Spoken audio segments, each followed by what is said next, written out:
A member of Garda has been stabbed in broad daylight in an unprovoked attack.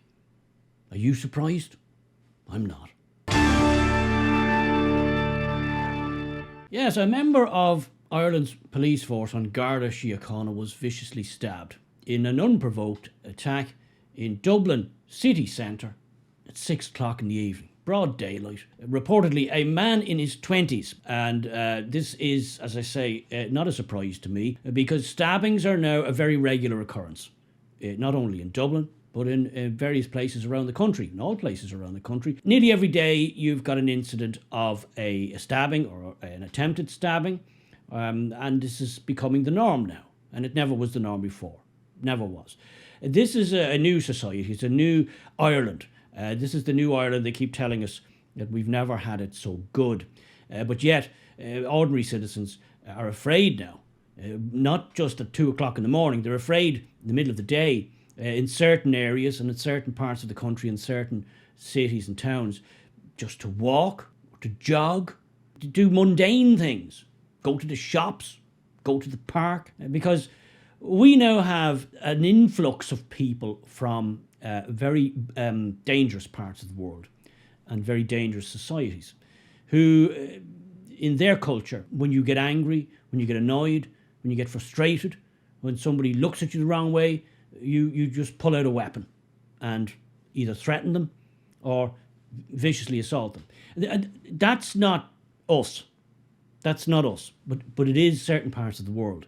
And there's this rush to pretend that's not the case, that doesn't exist, when we all know it does exist. It's an attempt to fantasize, to make fantasy, make believe is the new reality because it suits. It means we can just influx all these people from Afghanistan and Pakistan and Mongolia and parts of Africa where they literally pull out a machete and hack you to bits as quick as look at you.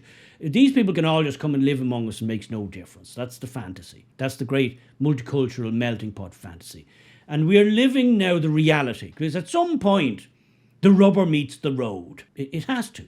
That's just the way the world is. Reality bites is the expression. Reality does bite eventually.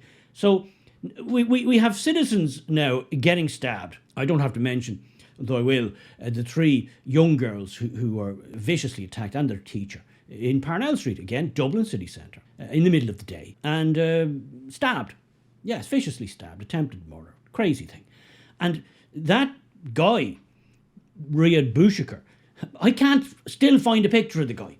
I can't find a photograph of him. I'd show it to you if I could find one, but I can't. And a year and a half on from that, why isn't he in jail? Why isn't he? Well, I'd have something worse done to him, but I won't say it here because YouTube is very pernickety about things like that. Well, you can imagine what the sentence I'd give him. But he is being kept under wraps purposely by the state. He's an Algerian man, was in Dublin for over 20 years, absolutely no addition to our society. In fact, a danger, as we know now, to our society. Can't find a picture of him. That's on purpose. He hasn't gone through the court system, and the only knowledge we have that I can find is that his legal team are now saying, look, he can't plead. He's mentally unfit. He's mentally unwell. He's mentally unfit to plead. That's where we're at now. The whole mental health card comes in. It's just soul destroying, when you read this stuff every day and you look behind it. But now we have stabbings is just part and parcel now of, as Sadiq Khan might say in London, just part and parcel of living in a big city. And we should all just accept it. And now it's not only citizens who are getting this treatment, members of the police force are now getting this treatment, and it's crazy stuff because we have an unarmed police force, as you know. And we had respect, there was a mutual respect for the members of Garda Síochána. We bought into the knowledge that, okay, you mightn't agree with every decision they made about you or what you were up to, but we had this underlying social contract that they were, in the vast majority of cases, they were looking out for us, they were keeping us safe, and if we needed protection, we needed help from ne'er-do-wells and nefarious actors, Garda Síochána would be the cavalry to come in and they'd sort things out. And that was, for the vast majority of cases, that was the the way it was. And they didn't need to be armed. They didn't need to be armed. This was a safe society.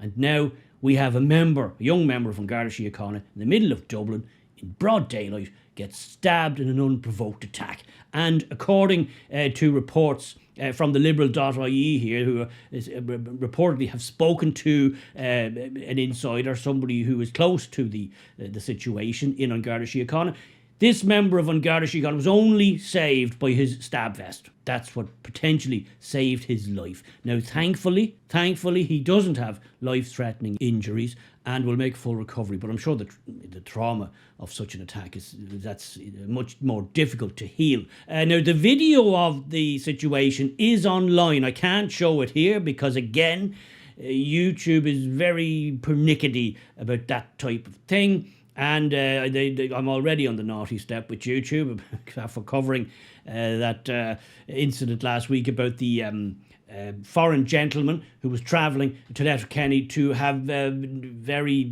nefarious, evil actions or intentions with a 13-year-old girl. So I can't. They came down on me for that because I was, according to them, I was harassing that man. The man who was going to meet the 13-year-old. I was harassing him by making a video about it. So we live in tricky times here on this YouTube thingamajig. So what am I saying about this? Well, what do we know? Straightforward, what do we know? So far, we know the incident happened. You can all watch it on X if you want to watch it. The guy was obviously overpowered. The man in his 20s, allegedly. According to reports released by An Garda Síochána, according to them, he is an Irish citizen, was born in Ireland. Now, the fact, and I can't, obviously I don't know this will all come out probably later on in the day. But just because he's an Irish citizen, number one, means nothing. I've seen the footage, and on the face of it, just from watching it, he doesn't look like your classical, what you'd think of as an Irish person. Now, again, he could have been born in Ireland, but Axel Rudicabana, the Southport monster, he was born in England. So there's that.